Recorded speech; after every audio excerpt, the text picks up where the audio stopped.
So he's just been released, and look.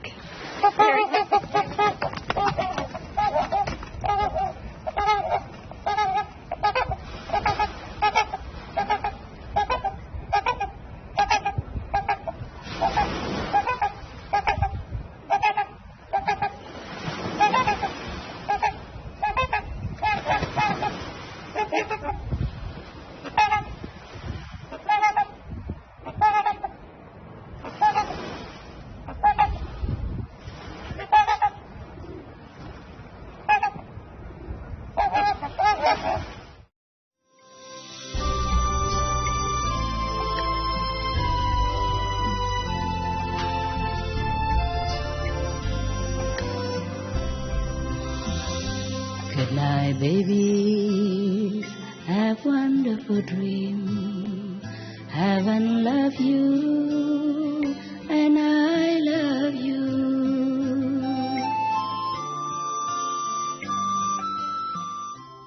Okay, yeah, finally, there's good news I want to tell you.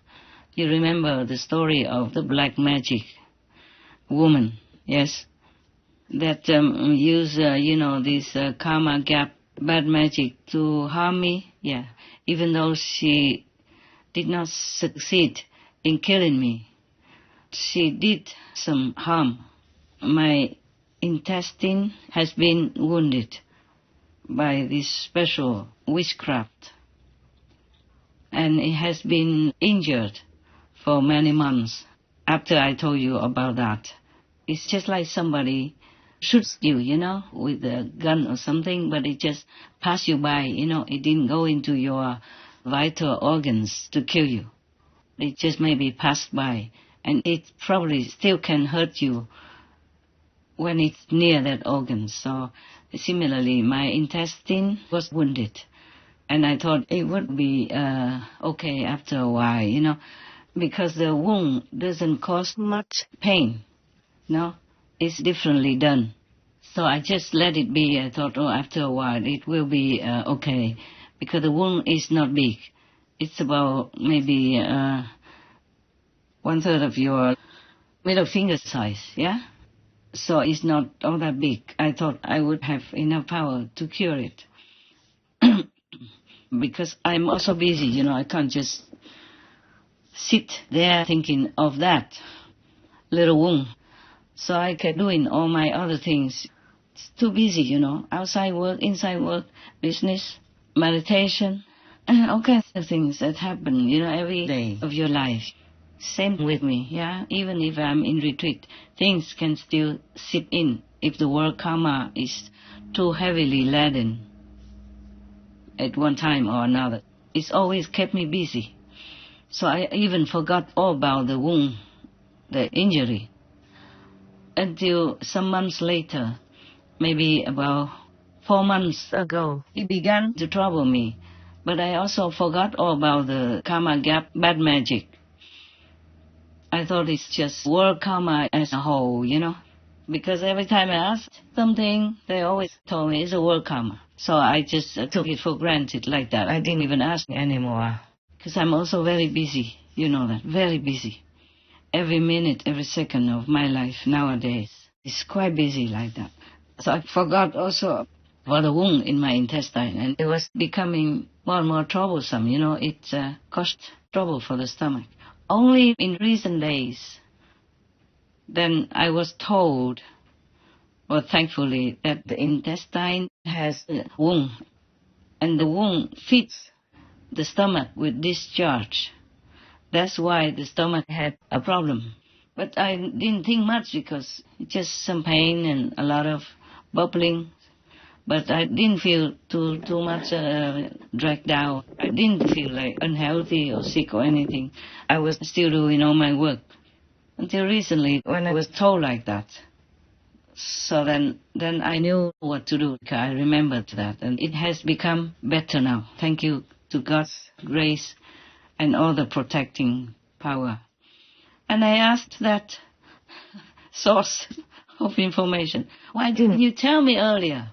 Then I could have been more comfortable, and the wound wouldn't have had to be there all this time. What if the wound had broken my intestine and then I would have had to go to the hospital? I can't do it now. I'm in retreat. So I was told, oh, it was the word karma that not allowed to. I say, again and again. All right. And I even know some home remedies to take care of stomach problem and injury, but I didn't even remember that. Until recently, when I was told that I have a wound in there and the stomach has been fed with the discharge. You know, the intestines injury fits into the stomach, what is called discharge. That is their exact word. Because I didn't think about that. I didn't know about that. I didn't know that the wound in the intestine could fit discharge into the stomach. And my stomach problems. All kinds of things happen, difficult digestion, bloating, heavy stomach that you could feel like somebody put some stones in your stomach and you have to walk around with it. And even when I knew all that, I did not ask for help. I was just too busy to think. And it's not because of busy things, but it's the karma that forces you to behave like that you don't understand. That you will forget. Even though you can heal yourself, you forget. Even if you have a healing medicine, you would forget. So karma is a terrible thing. That's what I want to tell you through this story. And I even asked God if I'm allowed to tell you. Because some suffering, some pain or some sorrow, I'm not always allowed to tell you or anyone, okay? I'm glad I could tell you this so that you can be more aware of the force of karma, of your own individual karma as well as the surrounding karma and the karma of the world. Sometimes I take people with me, like some attendant, and normally he behaves very well until we stay somewhere together with some other disciples even, and she becomes different, completely different. Like she doesn't cook for me, she doesn't do anything, just stay in the room all day long, with the excuse of meditating. Fine. Finally, I have to stop my work and go cook for myself and for her when she comes in. So every day like that, for at least almost 2 months till we moved away. Every day I cook. She does nothing. And she came in 8, late, 6, 7, 8. Then I had to remind her to be well, to be warm and all that stuff. I don't mind, it's just I thought that it was the word karma that made her do that way. But later, heaven told me it's not.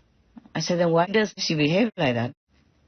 And they told me that, what's the word they say to me? I just want to quote exactly, but sometimes I forget.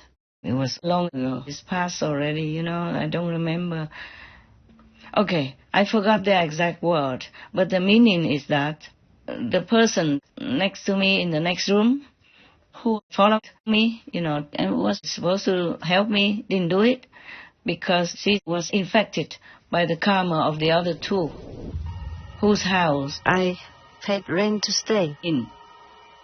So karma is a scary thing. And now you understand why many yogis, many spiritual practitioners went away to far away places, Himalayan peaks or end of the Himalayan mountains where nobody ever can come up, like Gamuk in the Himalayas, where it's snow all year round. And even in summer, the snow is so thick, nobody can go up. Until maybe when the army goes and clears all the roads in the Himalayas, so the pilgrims can come. Then people come up and bring food for the yogis or the spiritual practitioners over there, in that remote mountain of the Himalayas. And they would receive food maybe during all that time, and some dry food, to keep for 6 months when all the snow is impenetrable in that Himalayan region. I went through much of that area after the army cleared the snow, because it's such a thick snow that on both sides it's still like walls, very high walls, 3-4 meters high. Only snow and ice. on both sides of the path where the pilgrims can go. So karma is truly a terrible thing. Sometimes you go out to work or do something or meet somebody and suddenly you feel different. You feel aggressive. You feel uncomfortable. You feel sick. Or you vomit. You get a headache. Anything like that is not always because of your karma, but because you are infected by the karma next to you. Or even some disciples, when they watch TV, outside the TV, then they get headaches all the time, anytime. If they don't watch a TV anymore, then they're free of headaches. So if you have some sickness that comes suddenly, or something provokes it, you pay attention and avoid that situation, avoid watching that show or meeting those people. If you can, absolutely avoid it. Okay, by the way, just to tell you. There are so many things I can tell you, or I cannot tell you. But I'm also very busy to talk to you every day. It's not the same situation now. In retreat, I have to do a lot of inside work, more important even than the Supreme Master TV work, but I have to do both. So if I don't talk to you for a long time, please understand, I never neglect you inside. I'm always with you. God permits me that grace. So please don't worry, okay? We're always together. God made us together. God is pleased that we are together and that you cooperate with me under God's will so we can make our lives better, our relatives and friends' lives better, our loved ones better, and the whole world better in our little humble effort, okay? We thank God for allowing us to do that. So don't pray too much for anything, just pray that God's will be done and that you will always be able to do God's work and that you never forget God. Pray God, only that you will not forget God and always think of God, miss God, love God, long to be with God. And pray that God never forgets you also. God doesn't. It's just that if we obstruct ourselves with some unrighteous deeds or some wrong concept or wrong thinking, then we block ourselves from God's presence and we will not feel God's presence and love. But God never stops loving us. God never forgets us. Just pray that you don't forget God. All right, my love? Okay, then I guess that's it for now. I have to go and do some other work. Also, Supreme Master television work is still waiting. I will talk to you another time, yeah? All my love to you, all of you, disciples or non-disciples, and all beings on this planet and everywhere I can reach. My God bless me to continue to do that. My God bless you abundantly every nanosecond of your life and all your loved ones to be blessed that way, and that all of you and your loved ones and all beings will never forget God. That's what I wish. Thank you very much. Amen. Dear God, we love you. We ask for forgiveness and for your guidance at all times so that we know what's the right thing to do for others. Well, of course, for ourselves also. Amen. Remember God, you are divine. Have a good night. Remember God.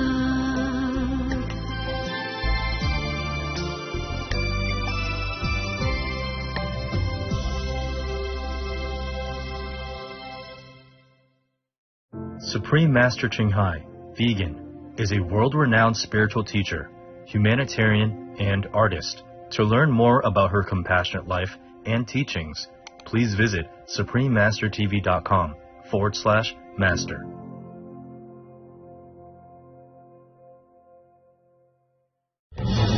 Peace is happening around our world. Peace News number 82 of many and counting. There are many countries promoting peace and fostering amity among peoples and governments. etc.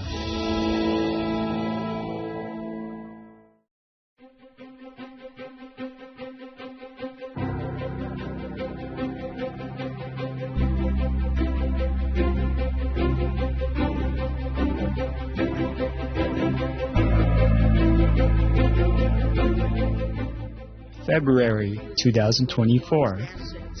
The United States Treasury Secretary, the Honorable Janet Yellen, advocates for the liquidation of Russian central bank assets worth $300 billion that have been frozen by the United States and other nations and sending them to Ukraine or Iran for reconstruction efforts in rebuilding a peaceful life for the country's gentle citizens. By creating peace, we all can make a loving, serene, and prosperous world.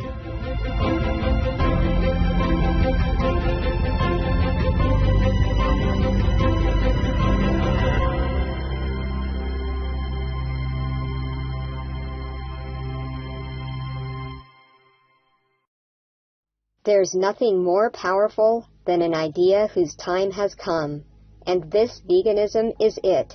And it's only going to get bigger from here. Chris Delforce, vegan.